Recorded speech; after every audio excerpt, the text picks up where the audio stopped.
Now by the President of the Nigeria Labour Congress, Joe Ajero. Thank you so much for joining us. It's been a while. We've been trying to get you to come on the show to respond to all of the government's moves to please workers, especially the NLC. First off, why exactly did the NLC walk out on the federal government, that meeting before it even started? What exactly is going on with the NLC? And you're insisting on a protest come August 2. Thank you very much. On your question on why NLC walked out, there was, I think it's more or less the government that stayed away. You know, so I want you to compare walkout and staying away. On Wednesday to be precise, we had a meeting with government, or we were supposed to have a meeting with government. And the NLC came with the TUC fully seated, and the chairman of the steering committee, the chief of staff to the president, was absent. We managed to listen to the secretary of the committee, highly frustrated because the meeting ordinarily should not have started. And based on the manner the meeting went, we said, okay, let us adjourn and meet again on Friday. By 3, we were already at the gate there on the security clearance. And we couldn't finish that till around getting to 6. And we got to the hall. Apart from the secretary and her office staff, nobody from government side was around. And we waited for hours, moving into 6 p.m. We had to go. So I don't know who is saying walk out or whatever. We have been so gentle trying to fix this. And I think we should situate it properly that the government stayed away from this. However, after that time, I got a call from the chief of staff of the president, who is now proposing Monday for the meeting. So that's where we are. Apparently, you didn't walk out of the meeting. The government, according to you, stayed away. What are your demands in clear terms? Government boycotted the meeting.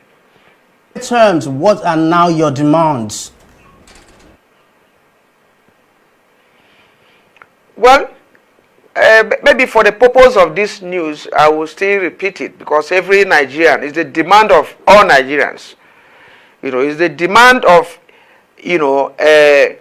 implementing all the things we agreed. The alternative to PMS, the issue of palliatives, mass transit issue, wage award, and whosoever is talking about minimum wage of a governor or whatever is displaying gross ignorance and incompetence, because no state governor discusses minimum wage. So on and on. And even for them to come to table for us to discuss, because after all these decisions were taken, none of the committees were inaugurated, no meeting, until we came up with the issue of rally. And the issue of rally is to prove to you Nigerians that even when they said they went to court and said status quo should remain ante, that before even the court could sit, because for 2 times the case was adjourned, the court didn't sit. They went ahead and they did another increase, very contemptuous of even the court proceeding, that 2 parties were having issues and they say status quo remains, until the matter is, they now move further, to 617, 630, while the issue is still not yet resolved. So those are some of the issues. And what we are discussing now, as of today, even the meeting we went, was to discuss the issues arising from the increase, to 520. The issue of 617 is not on the table. And that's the main issue that we are taking this further, that you have breached all our agreement and we are not negotiating in good faith. So on and on and on, and agreements should not be just signed for the fun of it. When agreements are signed, you respect the sanctity of agreement, you know, we implement it.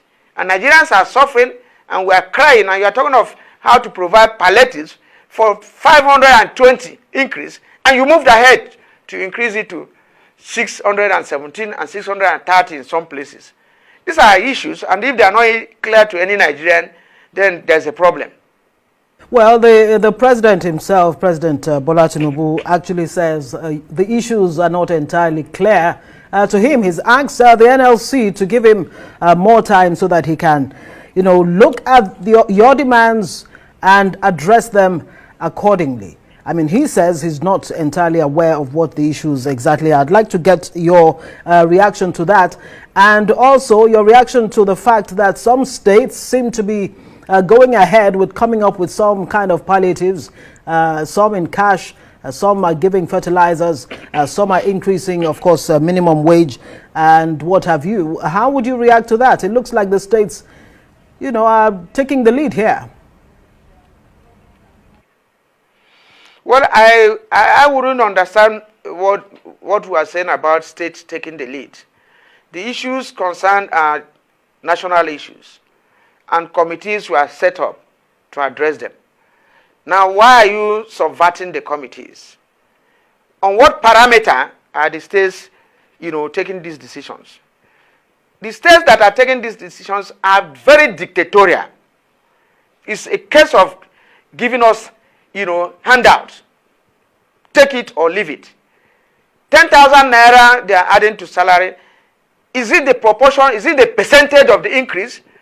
Is that the percentage of inflation created as of today? Why will a state will now say, you know, we'll just give you tokenism, you can't make tokenism. We'll give you 10,000. We'll make it 40,000. Is wage, you know, just a dash? Even if we are going to look at the percentage of it, are we not supposed to meet and sit? So why would the federal government set up a committee with labor on how to address these issues?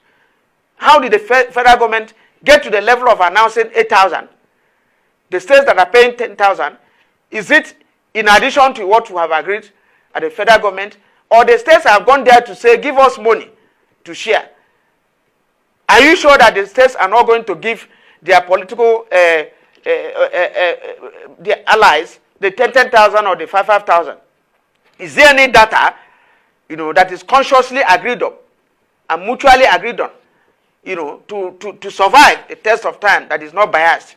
So why would the states be announcing, you know, across purposes, in as much as they are, you know, saying they want to? In fact, most of these states, and I take Imo for instance, you know, have kept almost 15,000 workers without salary for the last 3 years and declared them as ghost workers. Why are they announcing 40,000 when you can't pay 30,000? What type of deceit is that?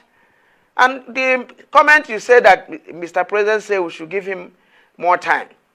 After the first increase, most Nigerians were, you know, not angry, were very angry with us.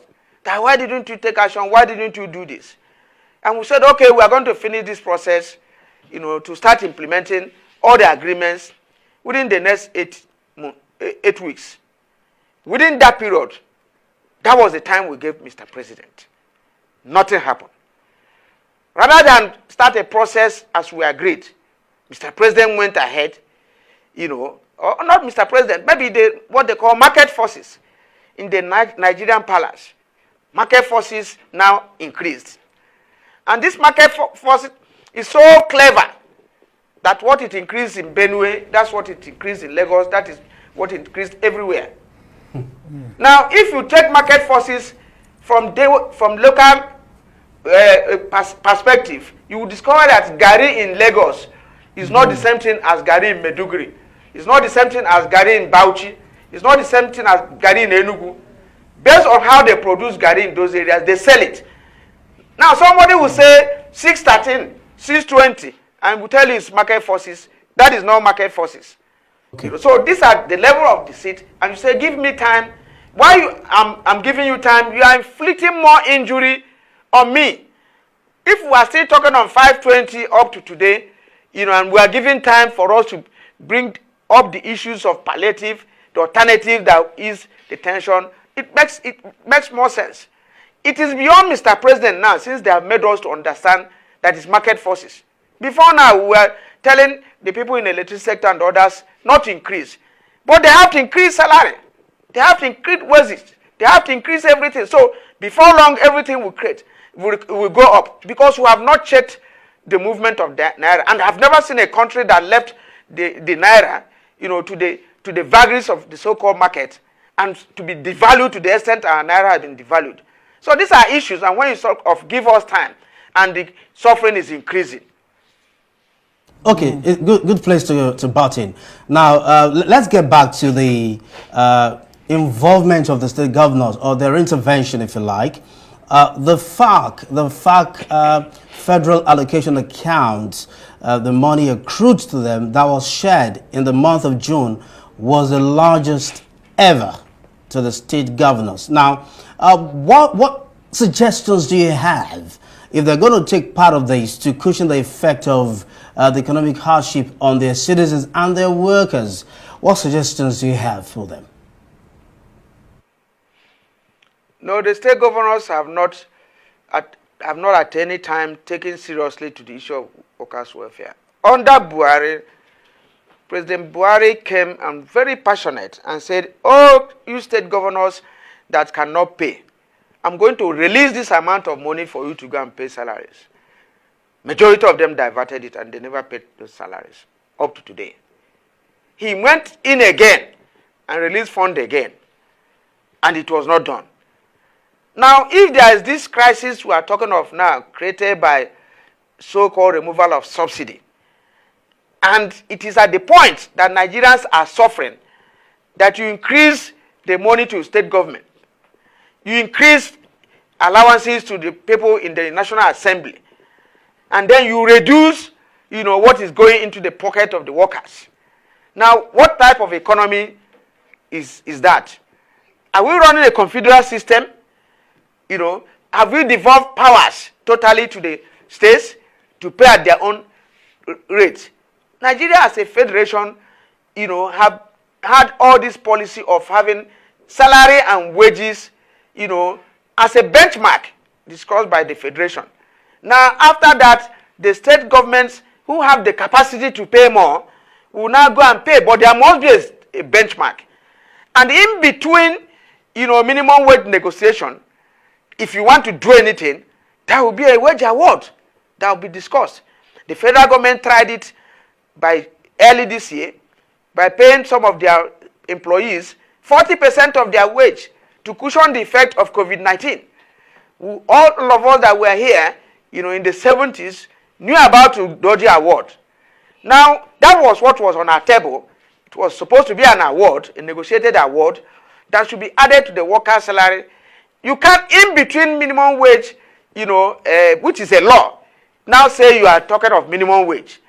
Minimum wage we negotiated is supposed to expire next year. And if it expires next year, we negotiate a new minimum wage. Whatever is coming now should be a negotiated wage award. And I think we should get it from that perspective. Ignorance of any functionary of the state should not derail us. Right, Mr. Joe Ajaero, President of the Nigeria